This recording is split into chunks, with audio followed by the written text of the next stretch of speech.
Americans are trading privacy for security and building the infrastructure for the kingdom of the Antichrist. I'm Derek Gilbert. This is Skywatch TV News for May 21st of 2015.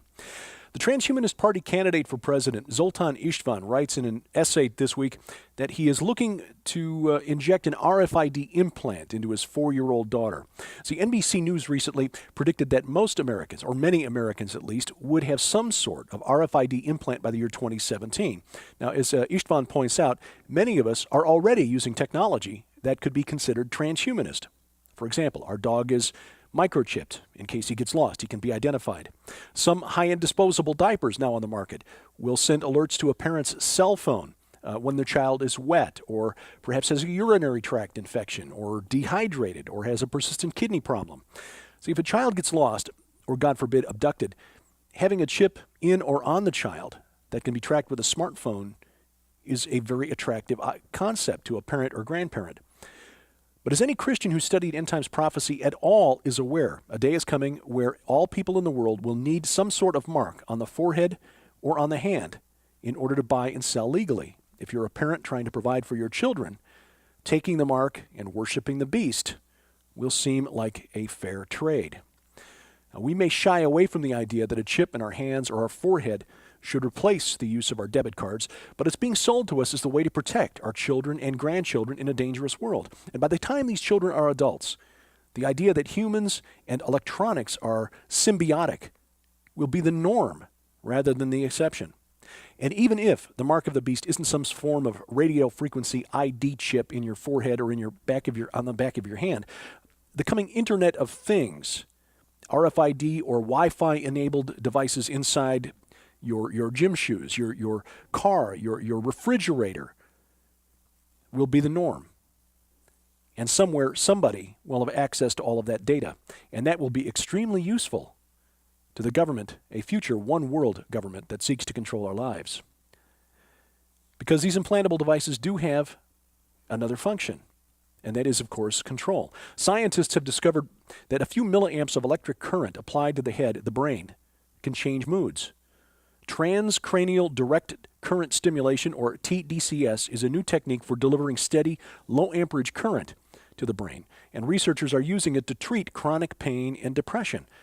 But healthy people are now posting do-it-yourself videos to the internet showing how you can change your moods and improve your thinking through a few low-dose applications of electric current. Now think about this. What if the mark of the beast in the forehead is a transceiver, transmitting your thoughts, moods, location, what have you, to a government entity someplace, and then having your mood subsequently adjusted appropriately through the proper application of a few milliamps of current?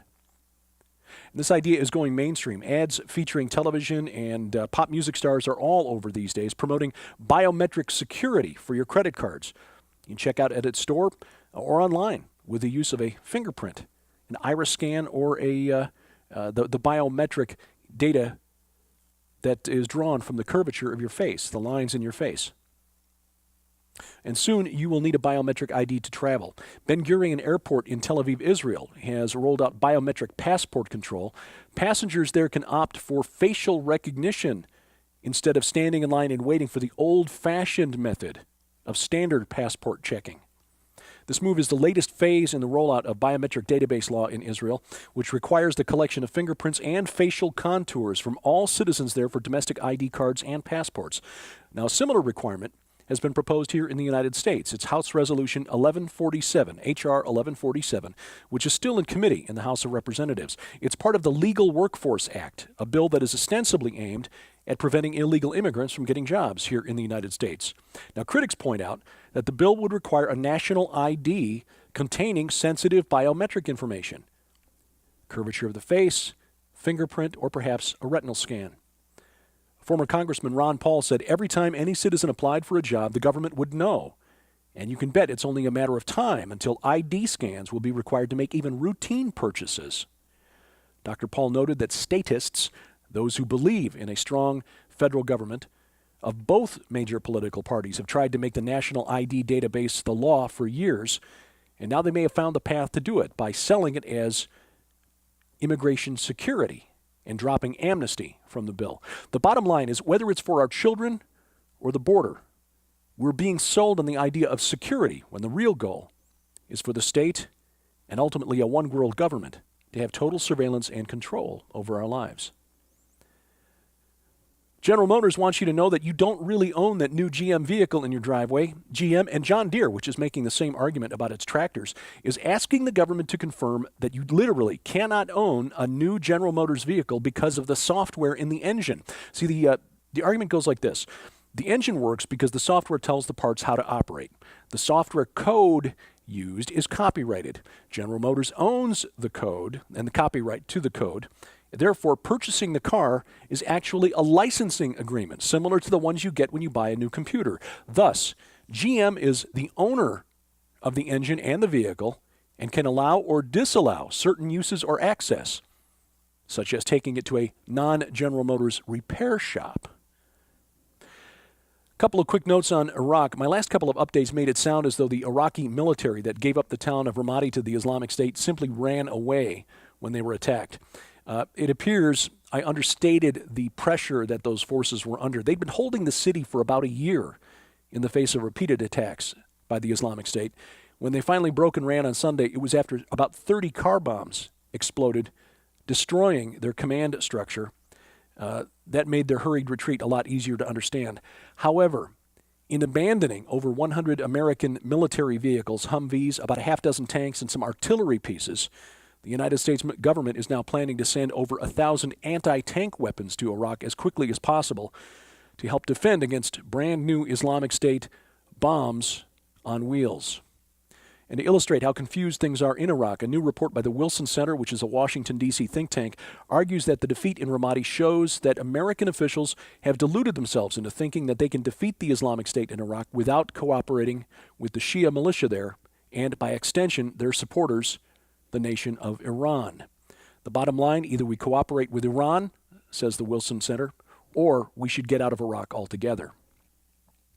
In Syria, the Islamic State has captured the historic city of Palmyra. This is about 150 miles northeast of Damascus.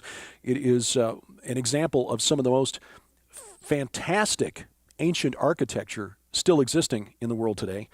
But based on what ISIS has done in other historic areas, we can expect that architecture to become rubble in the near future. And finally, what's going on with the dwarf planet Ceres? NASA has sent the spacecraft Dawn to examine Ceres, which is the largest object in the asteroid belt between Mars and Jupiter. And pictures that it's been sending back about Ceres have revealed the existence of what look like two bright spots, lights, shining on the surface of Ceres. Now, as the spacecraft has gotten closer, we can see that there are more than just two lights. There are a number of them. But some photographs just sent back by Dawn and released by NASA appear to show a UFO hovering over the area where the lights are found. What is it? Have no idea. Might be a shadow cast by the spacecraft Dawn itself, but whatever it is, it's sure to keep UFO hunters very busy, and the meme that we are not alone in the universe alive. We are at your beck and call here at Skywatch TV. Of course, that is if you have a Roku account and a Roku box on your television set, or access to our official YouTube channel. If you'd like to add the Skywatch TV Roku channel to your account, stop by skywatchtv.com, click the link, skywatchtv.com/Roku, and we've got step-by-step instructions there on how to add the channel to your account. Of course, our YouTube channel archives all of our videos, the weekly program, and these daily news updates, and you can see that at skywatchtv.com. The link there at the website, or youtube.com/skywatchtv_official. Of course, the easy thing to do is just go to skywatchtv.com and follow the links. The new magazine, Skywatch Magazine, is online. The May 2015 edition, articles by Dr. Tom Horn, Gary Stearman, Dr. Michael Lake, Josh Peck, and myself. It is mobile ready, so you can read it on your laptop, your desktop machine, or your tablet, iPad, iPhone, Android phone, what have you.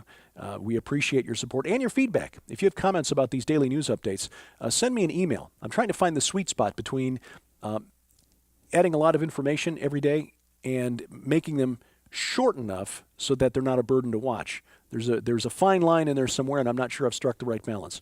Your comments are welcome. dgilbert@skywatchtv.com. That's dgilbert@skywatchtv.com. Next Tuesday, we begin a series of interviews between Tom Horn and Steve Quayle, Fascinating conversations, and the program will air on Tuesday night, 8:30 p.m. Central Time. It'll air on DirecTV Channel 376, Dish Network Channel 267, the Glory Star Satellite Channel 117, and, of course, will eventually be archived here at skywatchtv.com and on our Roku channel. For your support of Skywatch TV, we offer you this special gift this month while supplies last, Dr. Jack Graham's book on spiritual warfare called Unseen. We appreciate and depend on your financial support. And again, this is our way of saying thank you for your gift of any size.